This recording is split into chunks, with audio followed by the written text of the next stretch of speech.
Hello मित्रांनो, सर्वात आधी मी तुम्हा सगळ्यांना एक छोटीशी विनंती करू इच्छिते की व्हिडिओ पाहिल्यानंतर कृपया माझ्या चॅनेलला नक्की सबस्क्राईब करा.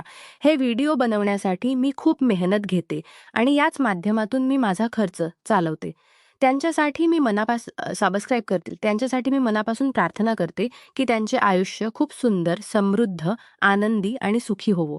प्लीज प्लीज माझ्या चॅनेलला नक्की सबस्क्राईब करा. संध्याकाळचे 6:30 वाजून गेले होते. बाहेर आभाळ इतक दाटून आलं होतं की भर दिवसाच रात्रीचा काळोख जाणवत होता. सोसाट्याचा वारा सुटला होता आणि झाडांची पानं खिडक्यांवर आपटत होती. मी हॉलमध्ये सोफ्यावर बसून मोबाईल स्क्रॉल करत होतो. घरात मी पू पूर्णपणे एकटाच होतो. तेवढ्यात अचानक विजांचा कडकडाट झाला आणि पाठोपाठ धोधो पाऊस कोसळू लागला. काही मिनिटातच दारावरची बेल वाजली. या वादळी पावसात या विचाराने मी जाऊन दार उघडलं. दार उघडता समोरच दृश्य पाहून माझे डोळे विस्फारले. समोर माझ्या कॉलेजच्या वेळच्या 2 जुन्या मैत्रिणी रिया आणि प्रिया उभ्या होत्या. दोघी डोक्यापासून पायापर्यंत पूर्णपणे भिजल्या होत्या. रिया मोठी, तिचं वय साधारण 24 वर्ष होतं. तिने साधी कुर्ती आणि लेगिन्स घातली होती. लहान बहीण प्रिया साधारण 21 वर्षाची, तिने जीन्स आणि टॉप घातला होता. दोघी थंडीने थरथरत कापत होत्या आणि त्यांनी ओले केस त्यांच्या गालावर आणि मानेवर चिटकले होते. अत्यंत थंड हवामुळे त्या दोघींना तिथे उभा राहणं कठीण झालं होतं. "अरे सचिन, प्लीज आधी आम्हाला आत घे," रिया थरथरत्या आवाजात म्हणाली. आमची स्कूटी रस्त्यातच बंद पडली. मोबाईलची बॅटरी डाऊन होती. जवळचं तुझं घर होतं म्हणून कशाची तरी धावत इथे आलो हो ना. सचिन, खूप थंडी वाजते. प्रियाने तिचे दोन्ही हात स्वतःभोवती गुंडाळत म्हटलं. मी पटकन त्यांना आत घेतलं आणि दारे बंद केली. तुम्ही दोघी आधी बाथरूममध्ये जा, तिथे गरम पाण्याची सोय आहे. आणि हे घ्या माझे कपडे, तोपर्यंत हे चेंज करा. असं म्हणून मी माझे 2 टी-शर्ट आणि ट्रॅक पॅन्ट त्यांच्या हातात दिले. त्या दोघी फ्रेश व्हायला गेल्या. तोपर्यंत मी किचनमध्ये गेलो आणि वातावरणातील थंडी कमी व्हावी म्हणून गरमागरम आलं इलायची घातलेला चहा उकळायला ठेवला. काही वेळाने दोघी बाहेर आल्या. माझेच सेल टी-शर्ट आणि पॅन्ट त्यांनी घातले होते. रिया अत्यंत साधी आणि सुंदर दिसत होती. हिनेचे ओले केस एका बाजूला खांद्यावर टाकले होते, ज्यातून पाण्याचे थेंब अजूनही टपकत होते. प्रियाने तिचे केस पाठीवर मोकळे सोडले होते. दोघींच्याही येण्याने खोलीत एक छान घरगुती आणि सुगंधी वातावरण तयार झालं. तेवढ्यात अचानक एका मोठ्या विजांचा कडकडाट झाला आणि संपूर्ण घराची लाईट गेली. घरात पूर्ण अंधार पसरला. "बापरे!" प्रिया घाबरून एकदम ओरडली आणि अंधारात तिने थेट माझा हात पकडला. तिने भीतीपोटी माझा हात घट्ट धरून ठेवला होता. मी खिशातून मोबाईल काढला आणि त्याची फ्लॅशलाईट चालू करून सोफ्यावरच्या टेबलवर ठेवला. त्या मंद पिवळसर प्रकाशात संपूर्ण हॉलमध्ये एक शांत आणि गोड वातावरण तयार झालं होतं. सोफ्यावर आम्ही तिघे अगदी जवळच बसलो होतो. माझ्या डाव्या बाजूला रिया आणि उजव्या बाजूला प्रिया बसली होती. आम्ही चहाचे घोट घेत गप्पा मारू लागलो. पण वातावरणातली थंडी आणि तो मंद प्रकाश आम्हाला तिघांमध्ये जुन्या आठवणीची एक वेगळीच तुंदी निर्माण करून देत होता. सचिन, खूप थंडी वाजते रे, अजूनही रिया हलक्या आवाजात म्हणाली. ती हळूच सरकून माझ्या अगदी खेचटून बसली. तिचा खांदा माझ्या खांद्याला लागला. तिच्या येण्याने मला एक दिसालायक उपदारपणाची जाणीव होऊ लागली. माझे पाय तर पारगार पडले. असं म्हणत प्रियाने तिचे दोन्ही पाय सोफ्यावर घेतले आणि ती माझ्याजवळ सरकून बसली. तिने तिचा चेहरा माझ्या खांद्यावर टेकावला. आता वातावरण खूपच भावनिक आणि गंभीर होऊ लागलं होतं. गप्पा पूर्णपणे थांबल्या होत्या. खोलीत फक्त बाहेर पडणाऱ्या पावसाचा आणि आम्हा तिघांच्या श्वासांचा आवाज येत होता. रियाने हळूच तिची नजर वर केली आणि माझ्या डोळ्यात पाहिलं. तिच्या डोळ्यात एक अनावर ओढ आणि आपुलकी होती. ते हळूच पुढे सरकली. तिचे डोळे काहीतरी सांगून पाहत होते. माझा स्वतःवरचा ताबा सुटत चालला होता. मी माझा हात पुढे केला आणि रियाच्या खांद्यावर हलकेच ठेवला. माझ्या आश्वासक स्पर्शाने ती शहारली आणि हळू माझा चेहरा तिच्या चेहऱ्याजवळ नेला. आमचे श्वास एकमेकांमध्ये मिसळू लागले. दुसऱ्या बाजूला प्रियाने माझे लक्ष वेधून घेण्यासाठी माझा दुसरा हात घट्ट पकडला आणि तो स्वतःच्या हातामध्ये घेतला. तिचे मन या वादळामुळे किती वेगाने धडकत आहे हे मला स्पष्ट जाणवत होते. संध्याकाळ संपून आता रात्रीची सुरुवात होत होती आणि या अंधाऱ्या थंड खोलीत आम्हा तिघांमधील अंतर, तीव्र भावना आणि स्नेहाने संपूर्ण वातावरणाला आपल्या कचाट्यात घेतलं होतं. रात्रीचे 8 वाजून गेले होते. रात्रीचे 8:30 वाजून गेले होते. घराबाहेर पावसाचा जोर अधिकच वाढला होता, पण खोलीच्या आतलं वातावरण त्या वादळापेक्षा तीव्र आणि भावनिक होत चाललं होतं. लाईट अजूनही आलेली नव्हती. मोबाईलच्या फ्लॅशलाईटचा तो मंद पिवळसर प्रकाश खोलींच्या भिंतीवर आमच्या तिघांच्या सावल्या निर्माण करत होता. मी सोप्याच्या मध्यभागी बसलो होतो. माझ्या एका बाजूला रिया आणि दुसऱ्या बाजूला प्रिया होती. माझे कपडे घातल्यामुळे त्या दोघींचे रूप कमालीचे गोड आणि सुंदर दिसत होते. माझ्या हातावर आलेल्या प्रियाच्या हाताची पकड अबोल प्रेमाने आणखी घट्ट झाली होती. तर दुसऱ्या बाजूला रियाचा गरम श्वास माझ्या मानेवर जाणवत होता. सचिन, रियाने अतिशय धीम्या तरत्या आवाजात माझे नाव घेतले. मी तिच्याकडे पाहिले. तिच्या चेहऱ्यावर मोबाईलच्या प्रकाशाची एक सुंदर छटा पडली होती. तिचे ओठ किंचितच थरथरत होते. मी माझा डावा हात हलकेच वरची एक बट हळूच मागे आणि तिच्या गालावर चिटकलेली केसांची एक बट हळूच मागे सारकली. माझा बोटांचा स्पर्श होताच रिया आणि दीर्घ श्वास सोडला. तिचे गाल थंडीमुळे संकोचामुळे कमलीचे गरम झाले होते. मी माझे बोट तिच्या गालावरून फिरवत खाली आणले आणि तिच्या हनवटीला धरून तिचा चेहरा माझ्याकडे वळवला. रियाने जेव्हा तिचे डोळे उघडले तेव्हा तिच्या नजरेत संकोच कमी आणि एक अनावर ओढ जास्त दिसत होती.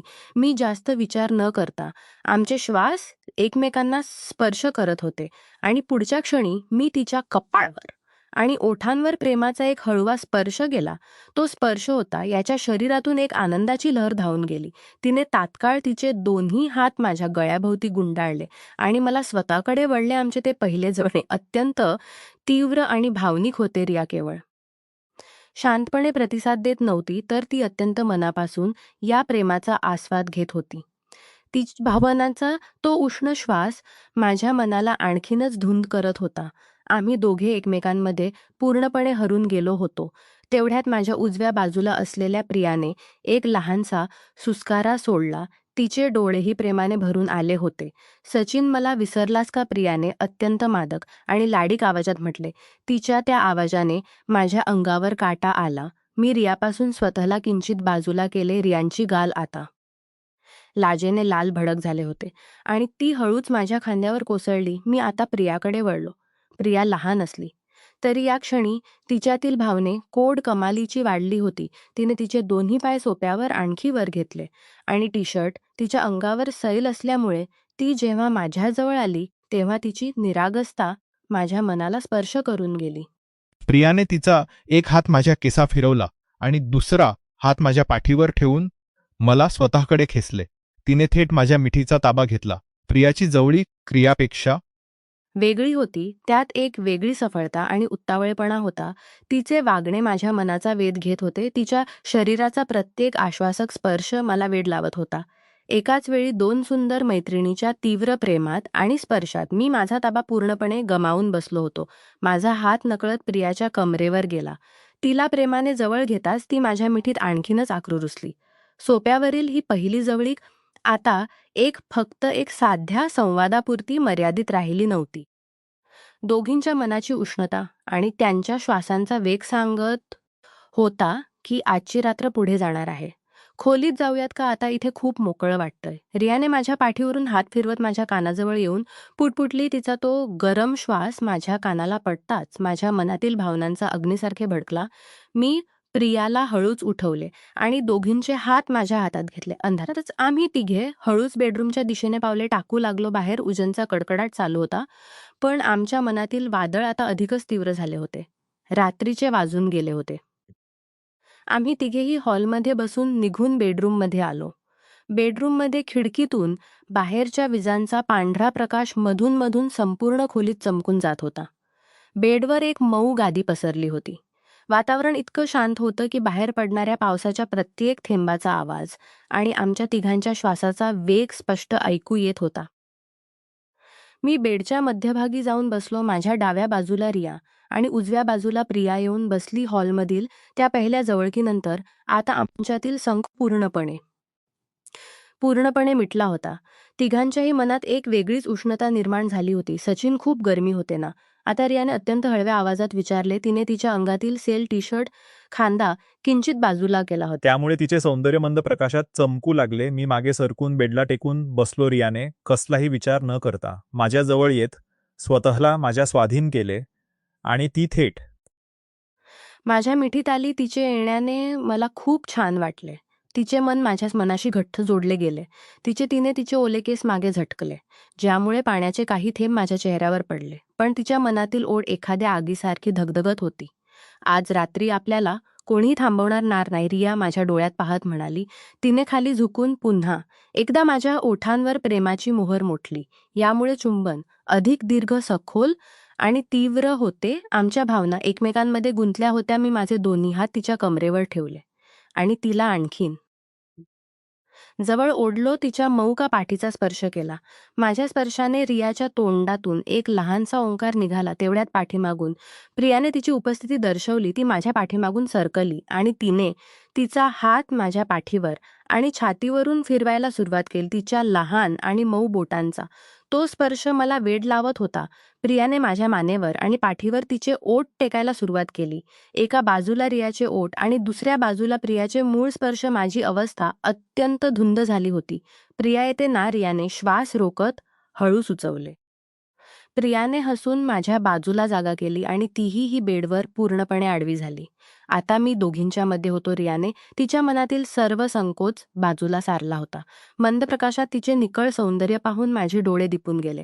तिचे रूप अत्यंत सुडोल आणि आकर्षक दिसत होते. मी पुढे होऊन तिच्या मानेवर आणि चेहऱ्यावर माझे ओठ टेकवले. रियाने आनंदाने तिची मान एका बाजूला झुकवली आणि माझ्या केसांना घट्ट पकडले. दुसऱ्या बाजूला प्रियाने स्वतःला माझ्या जवळ आणले. तिने माझा हात पकडून तो तिच्या कमरेवर आणि पोटावर ठेवला. तिची त्वचा अत्यंत मऊ आणि रेशमी होती. मी एका हाताने रियाला जवळ ओढलो होतो, तर दुसऱ्या हाताने प्रियाच्या सुंदर रूपाचा भेद घेत होतो. दोघी मैत्रिणी एकाच वेळी माझ्या मिठीत होत्या आणि त्यांच्या मनातून निघणारा तो प्रेमाचा सुवास संपूर्ण खोलीत भरून राहिला होता. सचिन, हळू प्रिया लाजत पुटपुटली जेव्हा माझा हात तिच्या पाठीवरून वर सरकला. पण तिच्या डोळ्यातील भाव सांगत होता की तिलाही हा स्पर्श आणखी हवा होता. रात्रीची धुंदी अबोलपणे 7व्या आसमानावर पोहोचली होती. खोलीतील भावनांचे तापमान एवढं वाढलं होतं की आम्हा तिघांच्याही शरीरावर घामाचे लहान थेंब जमा झाले होते.